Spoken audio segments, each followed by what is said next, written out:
Well, good morning, ladies and gentlemen, and welcome to the Roadrunner Family Day ceremony. On behalf of General and Mrs. Beagle, Command Sergeant Major Gann, and the Strike Strong Brigade leadership, distinguished visitors, and most importantly, friends, families, and loved ones of those soldiers who will graduate tomorrow, welcome to Hilton Field. I fully realize that I'm currently standing between you and seeing your loved one, so I promise my remarks will be brief. First, I'd like to take a moment to honor all the veterans of our armed services with us, both past and present. Could you please stand to be recognized?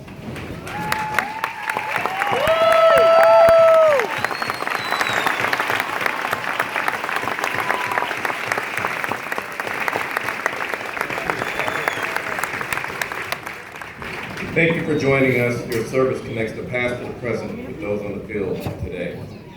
Before we bring out the soldiers, I wanted to take a minute to tell you about the incredible transformation that has occurred for the last 10 weeks.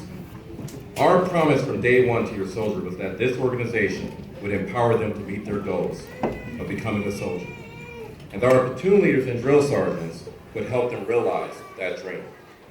For many of them, this has been the hardest thing they have ever done in their lives. But they faced this challenge with a sense of purpose and pride, and now embody the warrior ethos and will live the Army values of loyalty, respect, selfless service, honor, integrity, and personal courage. Everyone has a different reason for coming to basic combat training. For your loved ones now share the common purpose of being part of something greater, the greatest fighting force and team this world has ever known, the United States Army. This team is represented by the distinctive Army black beret that you will see worn by your soldiers shortly. Now, they didn't accomplish this alone. They received the support and encouragement from you and their fellow soldiers throughout this process, so give yourselves a round of applause.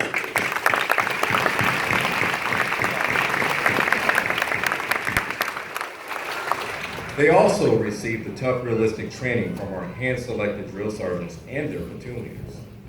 No one does this alone, and they only succeeded by being a member of a team. I also wish to thank all of you and the cadre here for their great work in forging the next generation of American soldiers. So in just a few minutes, we're going to see someone who stands just a little bit straighter, looks like they're a little bit taller.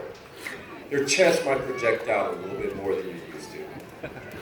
Might tend to be a little bit more physically fit than they were 10 weeks ago. They are all trained and proficient in the warrior task and battle drills, and they'll be ready to continue their training and service to the United States Army. You should be proud of them. I know we are. There you go. Well said.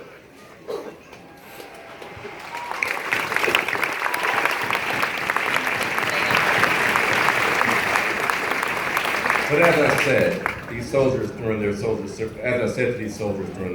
ceremony, completing basic combat training is just the beginning. Now that they have earned the right to be called a soldier, they have to fight for that right to retain that honor every day through their daily example.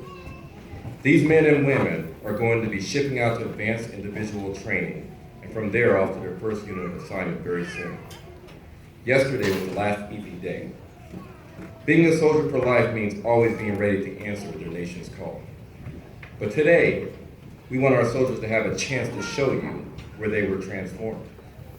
A chance to show you the drill sergeants who transformed them, and a chance to share their experience for the last 10 weeks.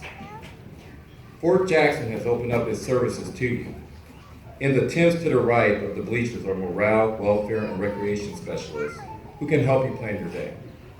In fact, because we are conducting these ceremonies on the week of Thanksgiving, you're also invited to attend Fort Jackson's newest recreational activity, Liberty Lights at Twin Lakes Recreation Area. It's on Sims Road and it's past the golf club to make it easier to find. The first wagon ride will depart at 5:15 p.m. Please do not take the last wagon ride, which takes off at 7:15 p.m. because we need your soldiers back before 7 p.m., please. Both adult and child prices are $5 or less, and concessions are also available, so it's not too bad of a deal. I encourage you to take advantage of everything Fort Jackson has to offer. Oh, and please do not follow that blue line that led you here, literally back to the gates. Otherwise, your driving experience might prove a bit challenging. Nevertheless, before you take advantage of that, we need to reintroduce you to your new soldier. So we're going to play some music, your soldier will march out, and then after we sing the Army song, your soldier will be released for an on-post pass. In case there was any doubt, that means they have to stay on post. So I'll say that again.